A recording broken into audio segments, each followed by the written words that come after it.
Hello everyone and welcome. My name is Eli, and in this video I'm going to be talking about and teaching you how to set up the JavaScript framework called React. React is a JavaScript framework made by Facebook. It helps you make cool websites and user interfaces, all while keeping your code very neat. It is pretty good for any type of website, including personal blogs, corporate sites, forums, and so on. It is installed using Node.js, which is also a very easy to use and convenient platform. We'll start off by making our project folder. I'll call mine React Tutorial, but you can call yours whatever you'd like. Open the command prompt and navigate to your project folder using the change directory command. And since React runs off of Node.js, we will initialize our Node project by typing npm init. We don't need to add anything specific to the package.json file yet, so we'll just click enter all the way through the dialog. Alright, with our package.json done, we can get started on our layout. You may prefer a different layout, but this is the one I prefer and believe to be the most efficient. We'll make our folder in our project folder called source, where we'll be storing all of our code. Inside source, we'll make two more folders for organizing our code, one called app and one called index. Next, let's make our index files. Create a file named index.js and one called index.html. The index.js file is going to be the heart of our program. It is what we're going to be running on Node. For now, let's just put a test log in there so we can see if it works. After that, let's create our index.html file. We aren't actually going to be coding in HTML, but this file just ensures where the content will be rendered. Let's just make a basic HTML skeleton with a div in the body where we'll be rendering all of our content. I'll make the ID of this divider root, which we'll need later. Since we have all of our index files done now, let's start installing Webpack. We'll start by installing the Node modules Webpack and webpack-cli as dev dependencies. Since we'll be using some CSS as well, let's get some Webpack plugins for CSS. I'll install CSS loader and style loader as dev dependencies, which will allow us to import CSS files and include them in the web page. Once npm has finished installing those packages, we'll create our webpack config. Create a file in our project directory called webpack.config.js. Here, we'll export the config. We'll start by making a variable for the path to your project directory on your computer, whatever that may be. Now, we'll export the config. To make the config, we'll start by specifying the entry and the output.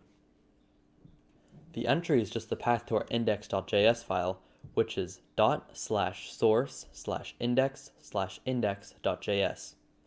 In the output, we'll specify a path and the file name for the bundled JS file. We'll call it bundle.js for simplicity. Now, let's make a rule for JavaScript and CSS. For JavaScript, we'll exclude node modules because it's unnecessary and very large. Also, since we're going to be using ECMAScript 6, we need to parse it to ECMAScript 5 using babel loader, which we'll install in a few seconds. Doing this will allow the browser to read our code. For our CSS rule, let's use our style loader and CSS loader, the shorthand way. Next, let's install html-webpack-plugin and webpack-dev-server.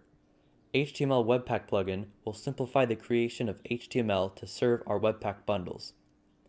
Webpack-dev-server is a great plugin that supplies live reloading to our application, which is always nice. Upon installing these, we're going to need to set them up. Let's start with the html-webpack plugin. It's very simple to add because there's almost no configuration. All we have to do is make a variable for it in our webpack config and add it to the plugins like so. We have to specify a template, which is just a relative path to our index.html file. Now, let's set up our webpack-dev-server. Go to our package.json and add these two scripts. We will be using the start script for developing, but for production, we will use the build script. For our start script, we'll use the webpack-dev-server with hot reloading. We won't use it for production, as it isn't advised. Instead, we will use Webpack itself. With Webpack set up, let's install Babel. This will allow us to use newer versions of JavaScript and then compile them back to old versions. We can install the required packages through npm as dev dependencies. These will include Babel Loader, Babel Core, Babel Preset Environment, and Babel Preset React. Babel Loader helps Webpack become more compatible with Babel. Babel core will compile our ES6 code back into browser-readable ES5 code. The Babel preset React will help with compiling JSX into ES5, which we'll be using a lot. The Babel preset env lets us specify the environments we want to support, and it does it all for us, which is nice. With those installed, it's time to create our .babelrc file. This is a configuration file that lets us specify a lot of things. Right now, we'll only be specifying the presets React and env. Alright, after all of our hard work, we can finally set up React. Let's first install the npm packages called React and React DOM, which will help create our own components for the website. With that installed, we can work on our React coding now. Open our index.js file where we put a console.log. Let's change this to what it's supposed to be. We will need to import React and React DOM, which are what will render things on our page. We will also need to import our app component from our app.js file, which we will make in just a second. Now, we'll tell React DOM to render our app to the root div that we made in the HTML file. Now, let's head over to our app.js file. In here, we'll be making our first component, but we need to import a few things. First, let's import React and React.component from the node module React. Also, let's import our CSS file because we already set up CSS, right? Here, we're going to make our first component. We'll make a class called app and extend it to the component so React knows that we can render it on the page. Now, let's make a render function in this class and return whatever we want to render. Since we can only return one component according to React, let's make a simple paragraph element. In it, I'll type some text. Last but not least, we have to export our app class. Do this by typing export default app.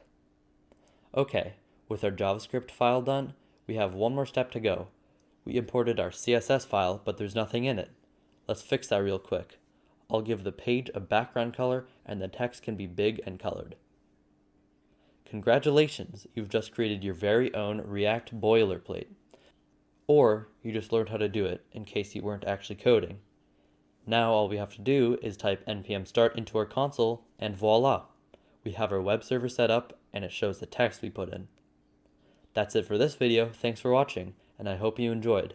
Support is very much appreciated, especially if you want to see more videos like this. Bye!